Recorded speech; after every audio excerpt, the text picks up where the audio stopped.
This is a recorded lecture for the IB, DP, Design Technology. This is topic 4.1.10. We're looking at finishing techniques, and this is HL content design in theory. Big picture with manufacturing techniques, you should be able to select an appropriate manufacturing technique used for working with different materials to produce a product. Now, for finishing techniques, these are used to protect and enhance the surface of a component, contributing to its longevity and overall increase in product life.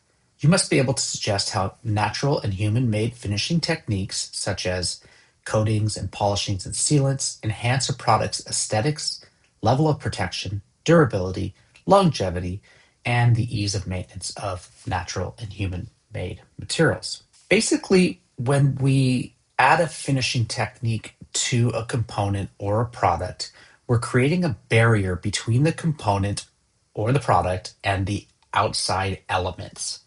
This protects the components because it simply has that barrier between, say, water and air or other things that might affect a surface and the actual components itself. You can see if you have an unprotected surface, it can be affected by UV rays, industrial fallout, dirt, acid rain, detergents, things like that. And if it's protected, you've got this barrier between all of those and the surface itself. In this case, this is paint here, and this is from a company that puts a protective sealant on top of car paints. And so you can see that here. We have the painted car body and then a hard layer and a soft layer, which then further protects the car and the metal underneath. The paint actually protects the actual metal of the car, but this just adds an additional layer. Now, finishing techniques are a manufacturing process used to finalize the surface of a component in order to fit or be bonded to another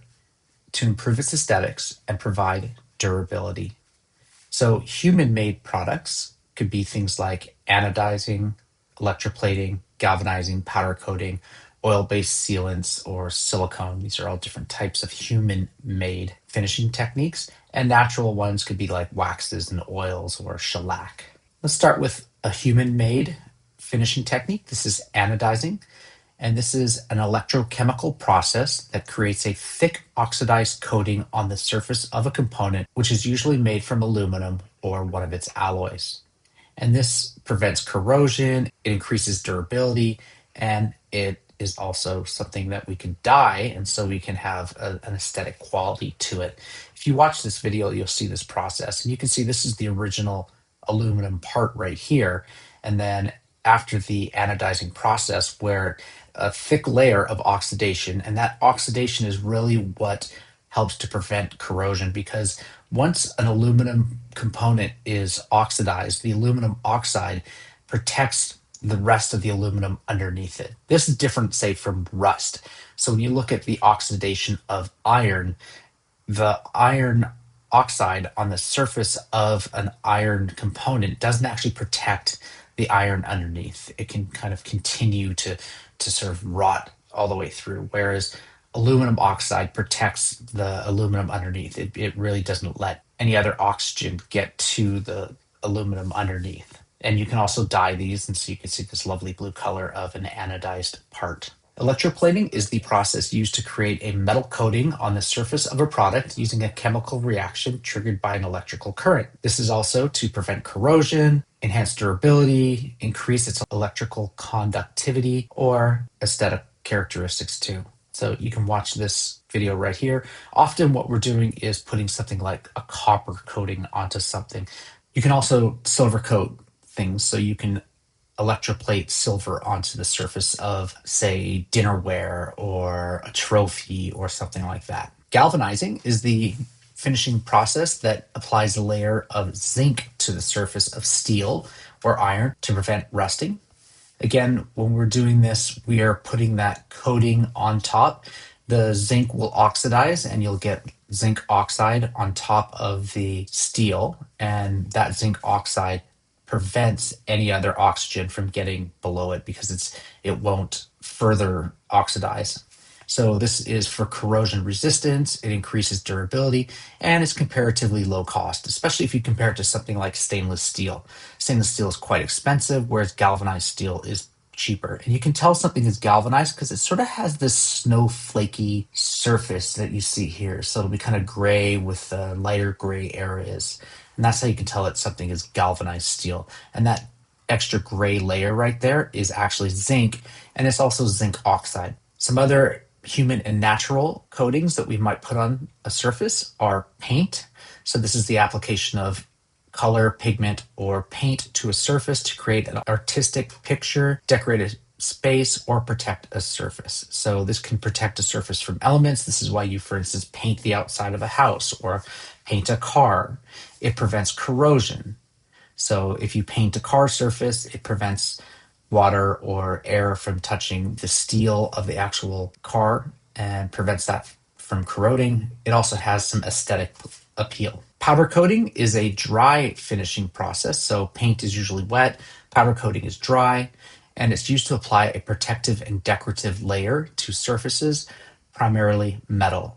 So you can see here, they're spraying the powder onto these parts, and then you basically heat them up in an oven, and that causes them to kind of melt together on a surface. And so you can see the before and after of a powder coated wheel right here. And of course, this increases durability, especially compared to liquid paint. It reduces chipping, scratching, and fading, and it's also corrosion resistance. And it also has a nice aesthetic appeal. Sealants are another human or natural product. And so this is a substance, often a paste or a liquid, applied to the surface, joints, or gaps to create a protective, watertight, or airtight barrier against moisture, dust, and sound. This includes varnishes, oils, waxes, and silicone sealants. And so you can see that this is a varnish right here, a spray varnish. This is a Danish oil, and we have right here a silicone sealant. And this protects porous surfaces from water, air, or dust penetration.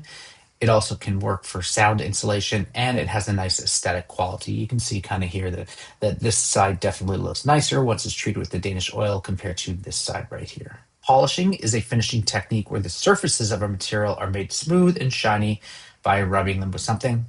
So you can see here, this is a polished stone, the before and after. This is a polished car. This is some polished wood. This is, of course, great for aesthetic appeal. We often like shinier things compared to dull things. It can reduce friction, and it can offer some surface protection. Finishes also help with maintenance. Finished surfaces are easier to clean and maintain. Often finished surfaces are smooth and prevent dust, oil, dirt, and other substances from penetrating a surface. So you can see on this porcelain sink, this is going to have a clear glaze over top of the porcelain. The porcelain is porous, and so it would absorb things like oils and dirt and things like that. But if you put that glaze over top of it, that prevents any sort of oil or things like that to go into the actual porcelain itself. This tap right here would also be finished with some sort of coating to help protect it from any sort of water damage or corrosion. Maintenance is made easier by having a finished surface. Thank you for watching.